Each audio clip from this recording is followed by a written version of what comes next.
Welcome home to USA Global TV and Radio. Ours is a place where dreams take flight, voices are heard, and stories are shared.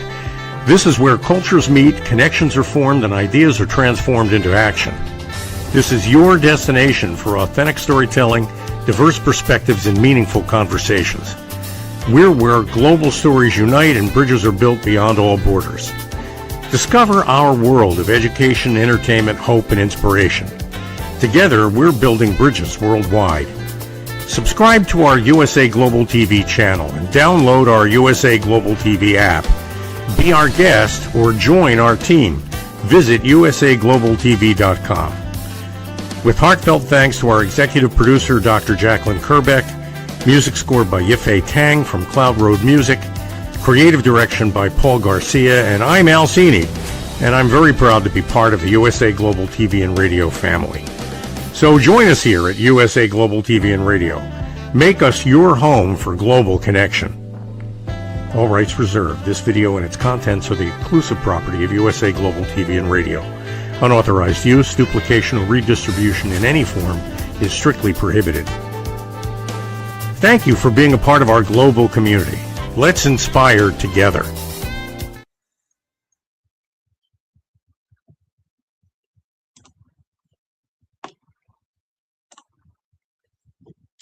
I forgive you.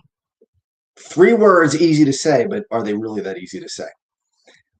Hey, everybody, welcome to You as a Whole, Body, Mind, and Soul. I'm Justin Mirigliani. Here we are on another Monday night, the 9th of March, 2026. Unbelievable how fast time is going by, for sure. So tonight we're going to talk about forgiveness. Forgiveness for others who have done things that have upset you, hurt you, but also forgiveness of yourself, which I think a lot of times is harder than forgiving other people, of course, depending on what they've done. Over the last probably year, I've worked on and continue to work on, and never will be perfect at this. Like, nobody's perfect at anything, really, but I've worked on trying to be better at forgiving other people and also forgiving myself.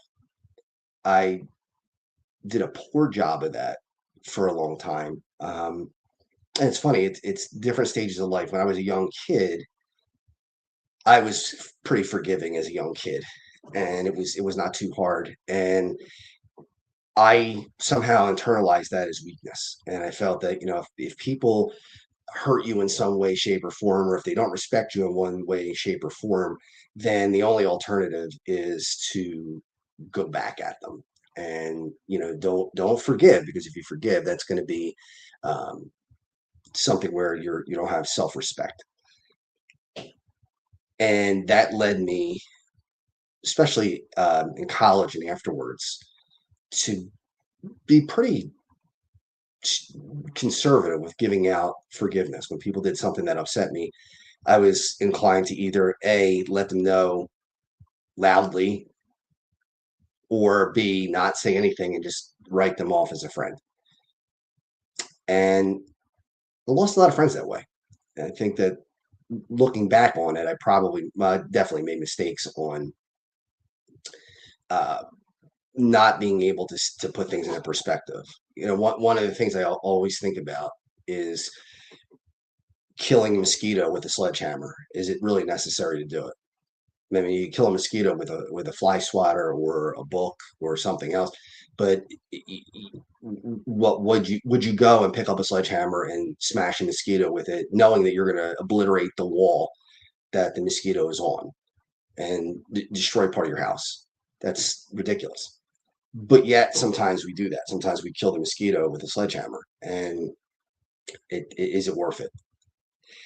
And as I've gotten a little older and gone through a lot of different things between divorce and my illnesses over the years and things that have not gone right, life's too short, I guess, to hold these grudges, and forgiveness has got to come. Now, again, nobody's going to do this perfectly. There are some things that I would never be able to forgive, like being a father. If something someone were to do something terrible to my daughters, hurt them in some way that's beyond not just, breaking up with them or something like that, but physically hurt my children, I highly doubt that I would really be able to forgive that. I really don't. Maybe I would. I don't want to be in that position to find out, but to be honest with you and honest with myself, I don't know that I'd be able to do that. Some people can, and if they can, that's great. I mean, that's wonderful. That's going to give them more peace than people who can't forgive. But that's a real tough one for people to go through and to swallow. And again, I've never been in that position. I don't want to be in that position. I don't think anybody ever chooses to be in that position. But forgiveness would be really tough in that case. Um, but I have forgiven people for things that have upset me over, again, the last year or so, especially over the last few months. And I noticed that I've been terrible, terrible at forgiving myself for things. I was seeing a psychologist since 1997, so it's almost 30 years, and he's been a psychologist for probably 50 years, and he's had tons and tons of patients. And one of the things he told me, he said, everybody in the world, every discipline in the world has a best. There's a best basketball player, there's a best golfer, there's a best pianist, anything. There's a best. And he said in his career, he thinks that I am the number one guilt machine in the world. That's what he said. He said, you are the world champion of guilt. And he wasn't saying it in a good way. He didn't say it to say, hey, congratulations, you're a champion at something. No, not at all. He said it the way anybody would think it would be said, that it's not a good thing. It's terrible. And that was because I didn't afford myself forgiveness for things that I did. I just thought, he's a terrible person. And when I say he, I'm talking about me. He's not, doesn't do this right, doesn't do that right. He is not evil, but not as compassionate as he should be, not as forgiving as he should be, not as kind, not as thoughtful, all the things, not as accomplished. If I did something to hurt somebody's feelings, it would never go away. I mean, I would feel guilty about things that happened when I was 5 years old. That's not normal. That's not normal. That was my own uh, inability to let that stuff go.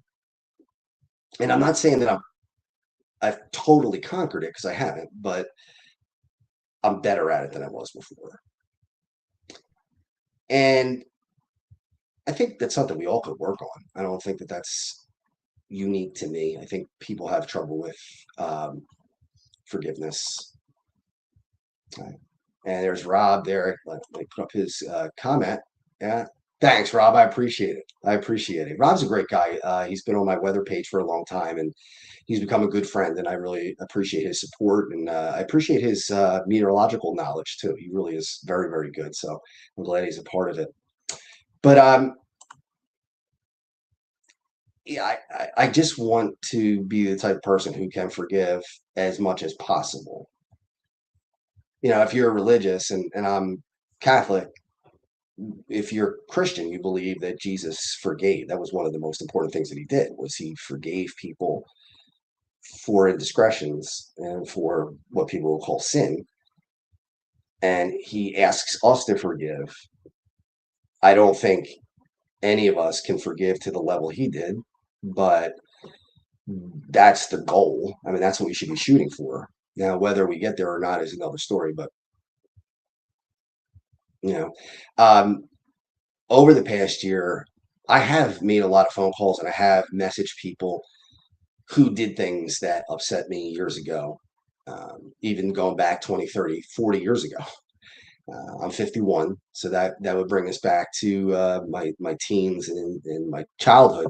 But there were some people that did something that upset me, or did something that was hurtful, and or I felt disrespected, and I just wrote them off. I was like, you know what? I'm not gonna allow that. I'm not gonna allow somebody to take advantage of me and make me doubt myself.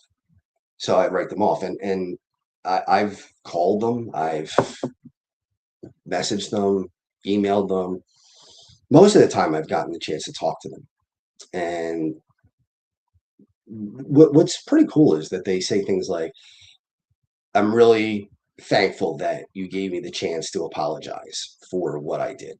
And I never thought I would get that opportunity, but thank you for doing it. And one guy told me, he said, he was thankful. He said that I get to apologize from my mouth to your ears. And I thought that was really cool. I thought that was neat.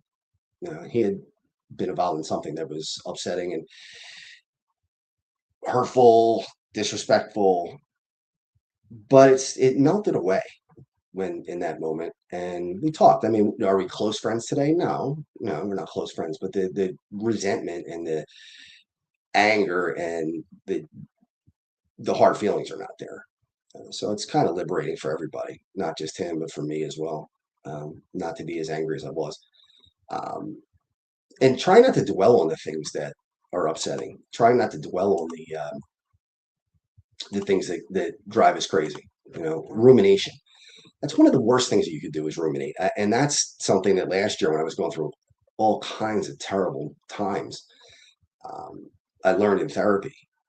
And when I went to the hospital, I learned in the hospital that it's a killer, rumination. And it's something I've done my whole life. I just never was able to get by that or stop it. And again, I'm not perfect at it. I still have recurring thoughts, but I'm better at it. I can reframe, and I can't stop thinking about it. It's like the saying, if you go to somebody and say, don't think about pink elephants, now they can't stop thinking about pink elephants. It's impossible because you just planted that in their brain.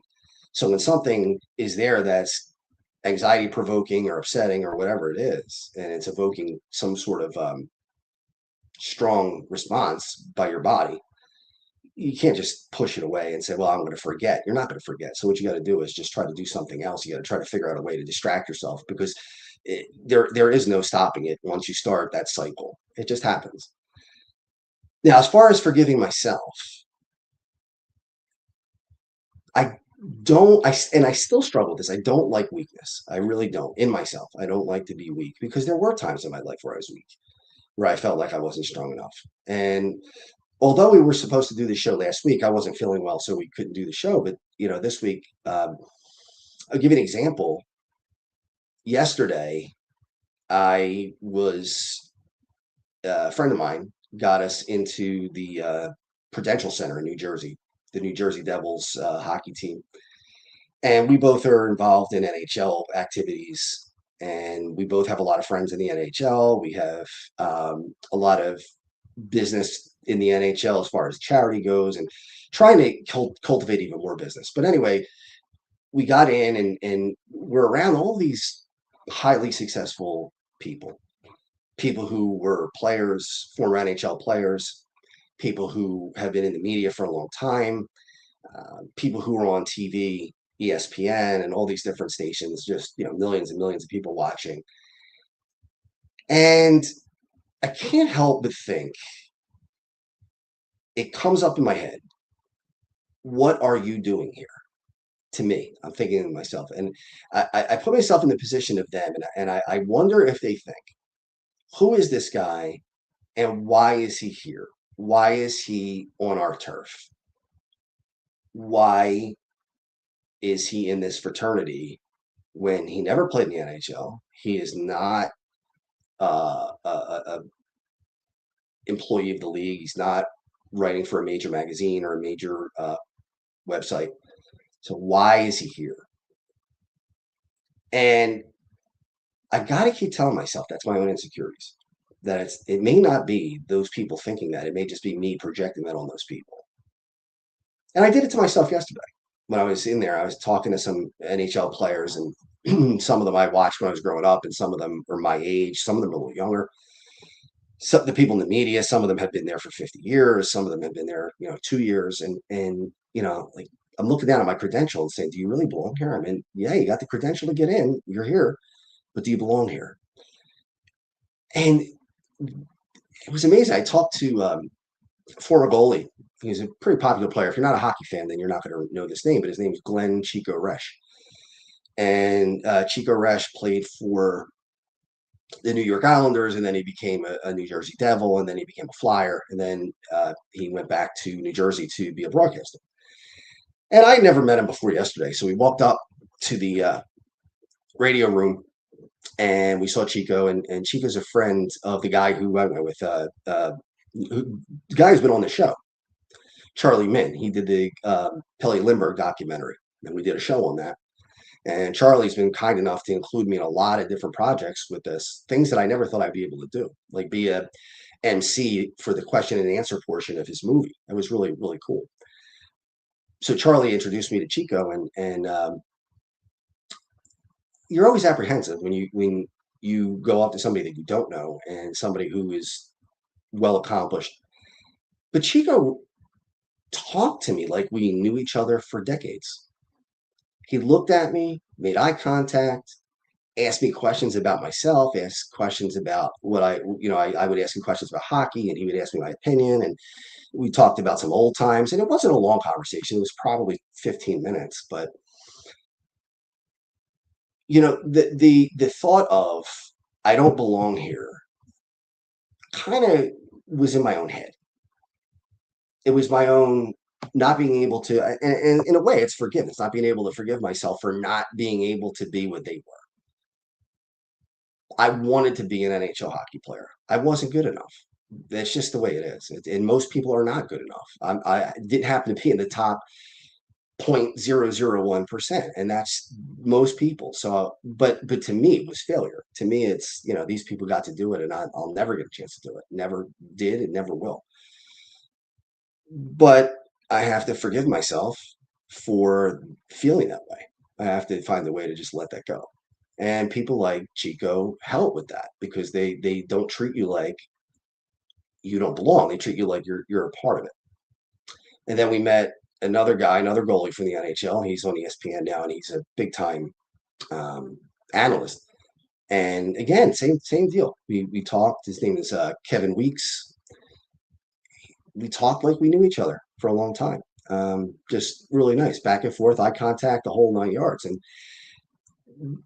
even still, I had thoughts of, do I belong here? I'm looking out on the ice from the tunnel, and I'm thinking, man, this is something where only the people who are involved in a league go. And I got to keep telling myself, in some ways, I'm involved in a league too, because I've done the work. I've done the things that I need to do to kind of fit into that area. Now, am I a big part of hockey? No, not at all. I mean, I don't think anybody's going to mistake me for Wayne Gretzky or anybody who's prominent in the National Hockey League, but to be accepted is nice.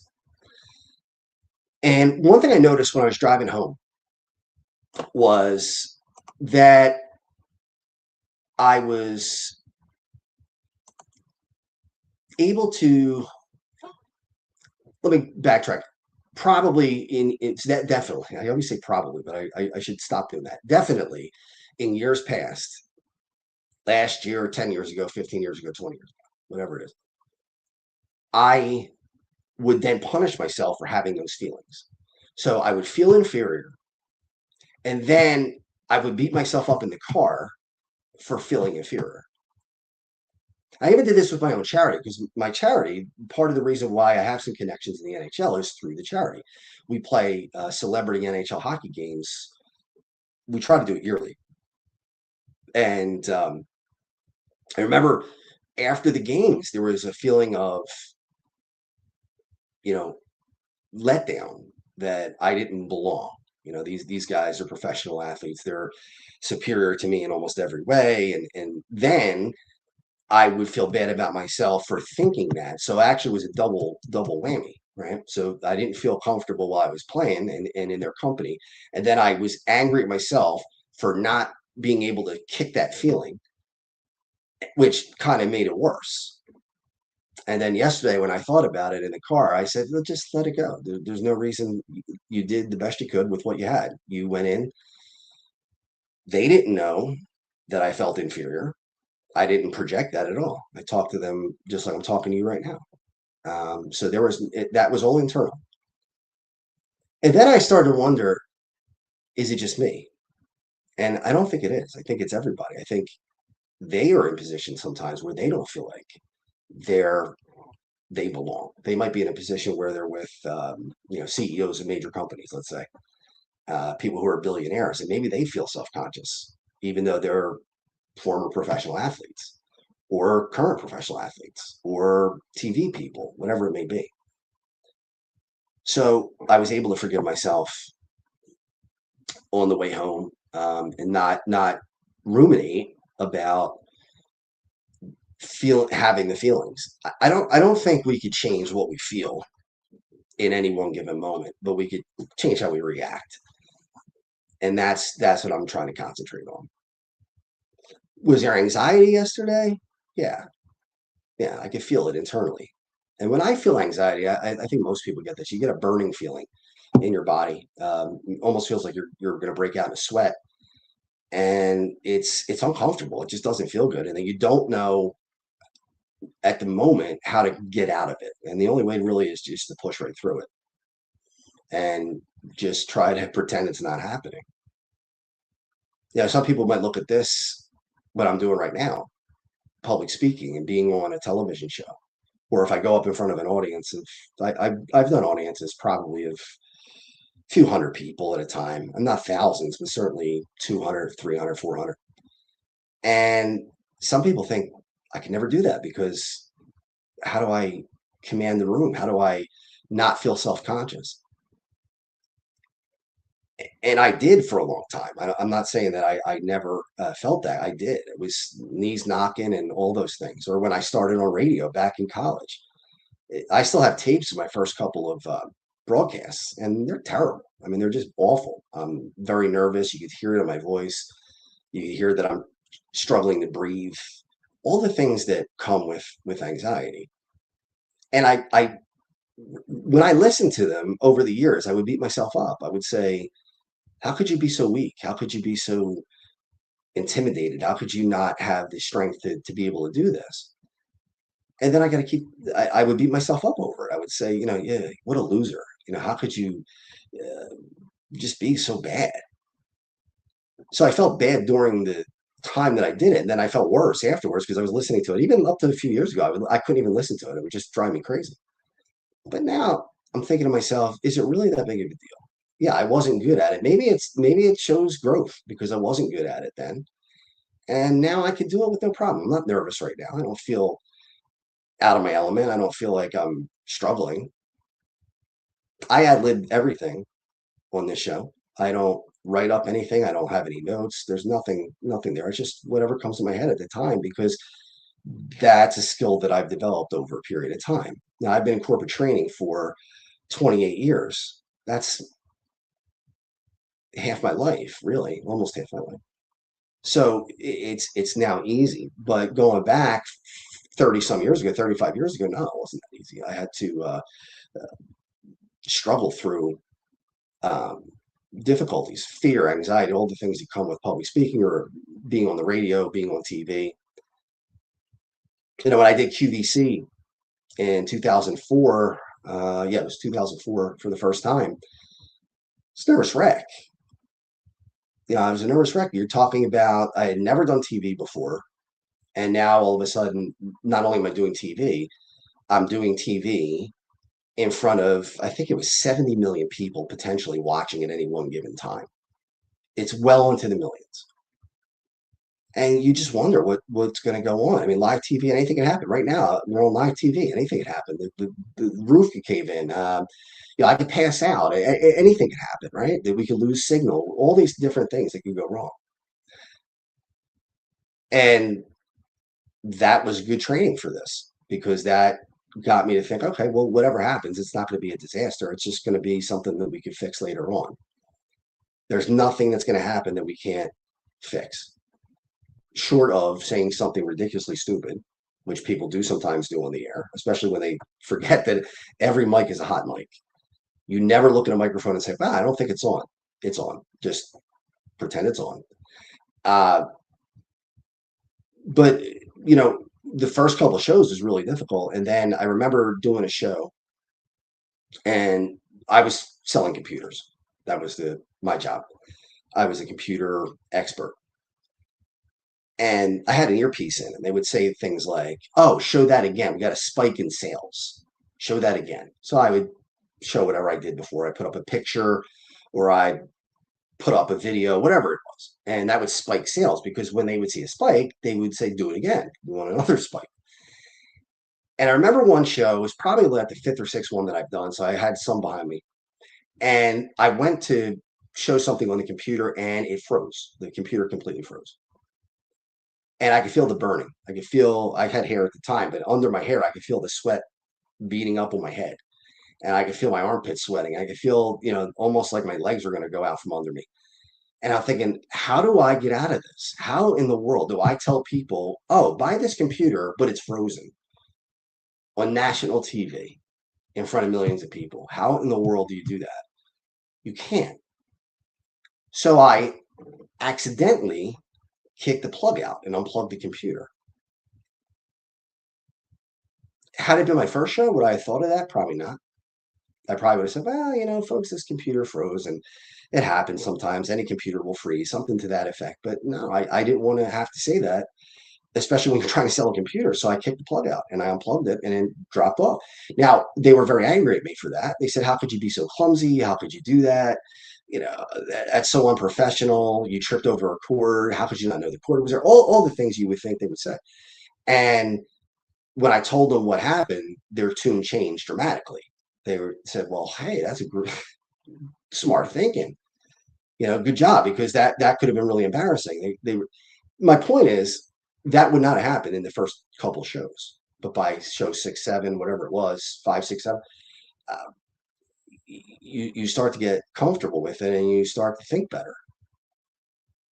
And then doing this show every week, same thing. I don't panic when I hit the go live button. When the red light comes on, it's not something that's anxiety provoking. Not at all. It's fun. It's something that I enjoy doing, and it's something that in this great network, being a part of it is wonderful. Doing the Q&A for the Pelle Lindbergh film. That, if you told me that when I was a kid, when 10 years old in 1985, 40 years ago, that I would be involved in something like that, there's no way I could have dreamed that would happen. Impossible. Impossible. I've been trying to do something, and Pelle Lindbergh was a Philadelphia Flyer. And again, hockey's big in the Philadelphia area, especially when I was growing up. And he was a great player, one of the best in the National Hockey League, was actually the best goaltender in the National Hockey League. And he was killed in a drunk driving accident. And for years, it's something that shaped my childhood in some ways, because I was 10. But for years, I've wanted to do something to honor not only him, Pelle, but also that time, because that was a really great time for us. Not his death, but certainly his career. And I tried so many different things. I tried to write a book, and it failed because somebody else had already started a book, and they were with his family. So there was no way that I was going to be able to do that. And then I wrote a screenplay about Pelle Lindbergh, and that was tough to do. And then I started a documentary about the Flyers from 1984 to 1988, and we're still working on that, but it's slow going and may never happen. But Charlie, who did the film The Swede of Philadelphia, which is on Amazon, by the way, if you wanted to stream it, The Swede of Philadelphia. And Charlie allowed me to be a part of it and allowed me to be in the Q&A and MC it and meet a lot of cool people and forge friendships with people that I never thought I'd meet. So I got to honor Pelle in some way, shape, or form. May not be exactly what I wanted, but I beat myself up over all the failures. I beat myself up over, you didn't do the book fast enough. Why didn't you start 2 years before? If you had started 2 years before, you would have written the book and you would be the one who wrote the book. And I beat myself up over that. Or why doesn't the screenplay work? Well, because screenplays are really hard to get done. They're not, it's not like you write a screenplay and all of a sudden it's in Steven Spielberg's office. It doesn't work that way. For every script that works, you probably have tens of thousands that are thrown in the trash. Just the way it is. There's a lot of money involved in that. Documentary, same thing. I mean, to do this Keenan's Kids documentary, it's going to cost probably $100,000 to get it done. Investors don't invest unless they think they're going to make their money back. They don't know if they will. They're not going to invest, even if they love it, even if they think this is wonderful. And I've had some million to billionaires say, "Oh, this is a really, really cool trailer. This is really cool. I like it. I think it's great." But I don't invest in films. I don't invest in documentaries. I don't invest in any movies. That's because it's a hit or miss business. Even low budget films, you think, well, it's only 100,000. That's a low budget film. Yeah, well, it's a really niche type of audience too. Are you going to sell enough to make back the 100,000? And investors don't look at deals to break even. They don't want to say, well, I put up 100,000. I got my money back. They want to make money. And the only way to do that is if you believe that it's going to sell. And it's not easy to do. It's very tough. So I have to take all those things into consideration and not look at it as failure, because it's not. It's more that's the way it goes type of thing. It's just the nature of what I'm trying to do. And it makes you, if you look at the failures, it's going to make you quit, because you're going to beat yourself up, and it's painful to know that you failed. It's not a fun feeling. It's a feeling of, why couldn't I do this? Other people do it. Why not me? Why am I the one struggling? Why do other people get it done and I can't? Maybe it'll never happen. Maybe it'll happen. I don't know. I don't have a crystal ball. I can't tell you what's going to happen down the road, but you give it a shot. And I can't anymore beat myself up over failure. If it never gets done, I'm laying on my deathbed and thinking, gee, I wish I would have done that. So what? At least I could say I gave it a shot. And I think, if I remember right, it was Sylvester Stallone who was talking about, he wrote Rocky, and he said, I have to do this and I have to be the actor. And they didn't want him in the film. They told him, we'll buy the script from you for, and back then, 300,000 or 500,000 for the script. They were going to buy it from him. But the stipulation was that he couldn't play the character Rocky. And here's a guy who had to sell his dog because he had no money and couldn't even feed the dog. So he sold the dog, had some money, and could barely feed himself. And he turns down hundreds of thousands of dollars because he wanted to be Rocky. He wrote the film with him in mind as the lead. And why didn't he sell it? Because he said, I couldn't live with the fact that I would have given up on my dream for the money. One of the things he talked about was he would beat himself up and not be able to forgive himself if the film, he let's say he got 500,000 and the film made 50 million. He said, I wouldn't be able to stand it. I wouldn't be able to take it. I get it. I get it. He said, I had to take my shot. He said, 500,000 wasn't going to be enough to stop him from taking a shot. Yeah, I can see that. He'll never wonder, win or lose. You never wonder once you gave it a shot. You say, well, I gave it a shot and it either worked or it didn't. Now, in his case, it worked. Does that mean it's going to work for most people? No, it's not. So you have a choice. Either don't try and don't feel the sting of failure or what is perceived failure and beat yourself up over it, or try and don't beat yourself up and just say, look, most people are going to fail at this stuff and very few make it. So you give it a shot. If it works, it works. If it doesn't, it doesn't. Easier said than done. Easier said than done. Self-forgiveness, again, is probably the hardest thing for most people, to look at themselves and say, I did this wrong. I did that wrong. I'm not good at this. I'm not good at that. And then accept it and say, that's just the way it is. I'm good at some things. I stink at other things. And so does everybody else on the planet.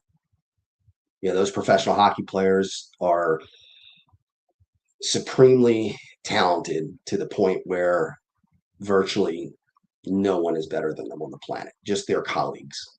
Anybody who's not in the NHL, or if you're a baseball fan, anybody who's not in the major leagues is nowhere close to the people in the major leagues. Or in basketball, if you're a player in another league, another professional league. That's great, but it's not the NBA. So out of the millions and millions and millions and millions of people who want to have these positions, how many people wanted to be the center fielder for their hometown team? Right. For me, the Phillies in Philadelphia. How many people wanted to be the starting center for their hometown hockey team, or the starting winger on the hometown hockey team, scoring a goal in the stadium, having the stadium go crazy because you scored a goal? Millions of us dreamt that. Millions of us skated around in uh, schoolyards and on hockey rinks and shot pucks and just imagine what it would be like to be doing that as a career. And 99.999% of us never will make it. So is it failure, or is it just the numbers and the luck, the right training at the right time with the right talent, with the right people seeing you?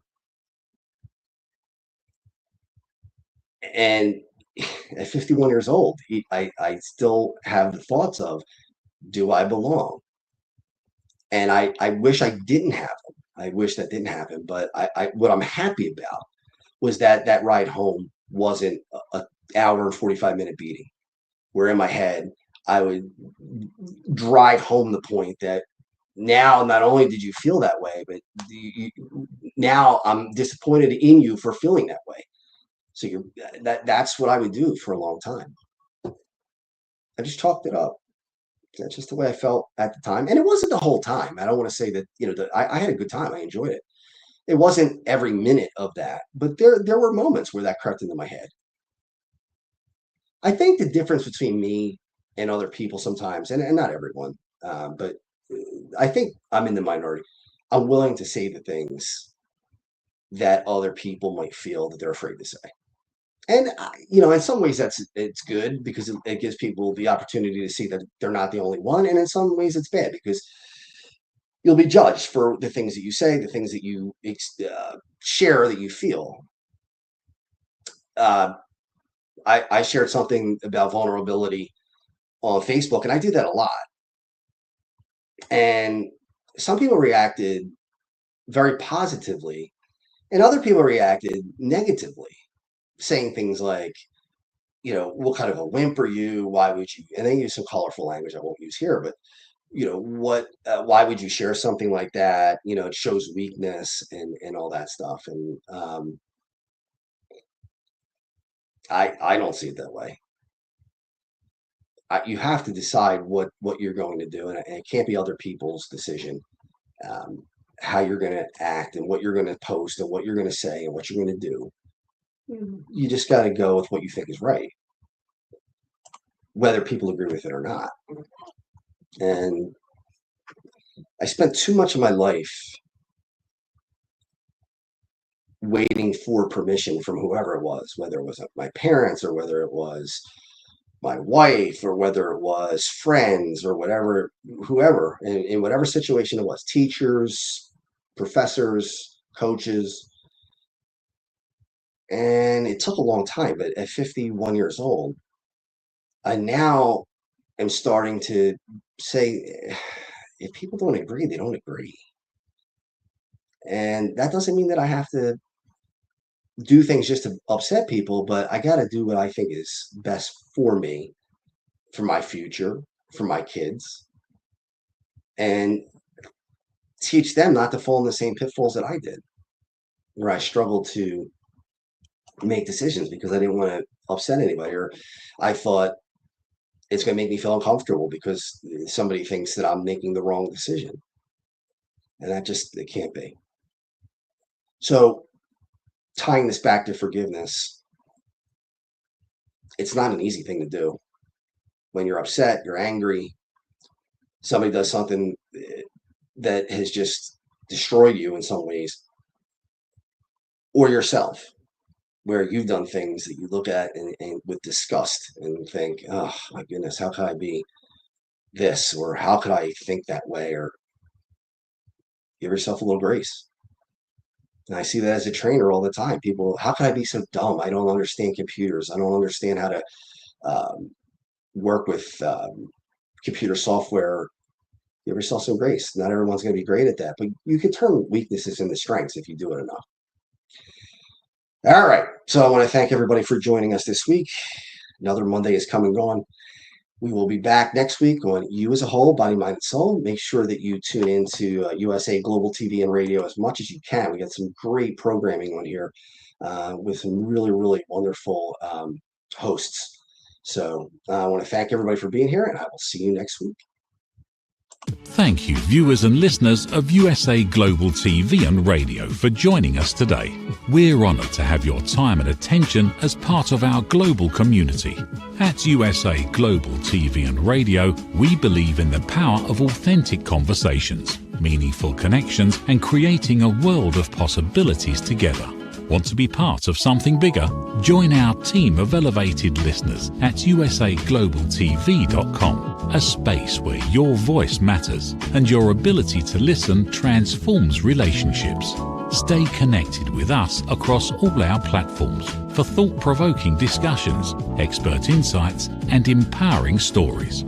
Subscribe to our channels at youtube.com/c/USA Global TV. Follow us on social media and explore the endless opportunities we're creating for growth, learning, and inspiration. Together, we're not just broadcasting, we're building bridges and changing lives one conversation at a time. For inquiries, contact us at info@usaglobaltv.com. Produced by Executive Producer and Director Dr. Jacqueline Kerbeck.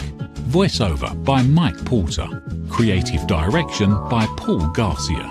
All rights reserved. Visit usaglobaltv.com to view our full terms and conditions.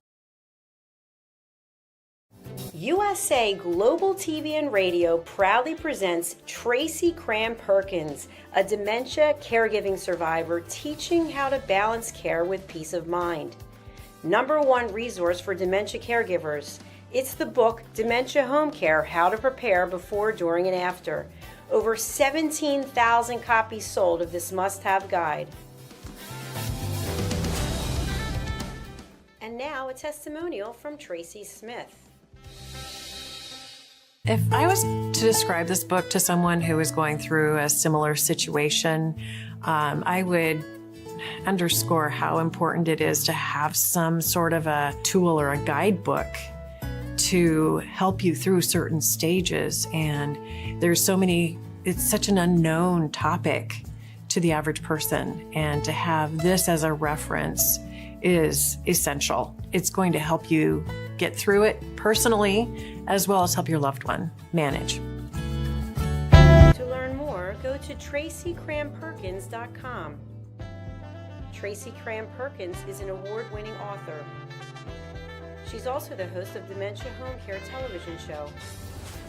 Watch it here on USA Global TV and Radio.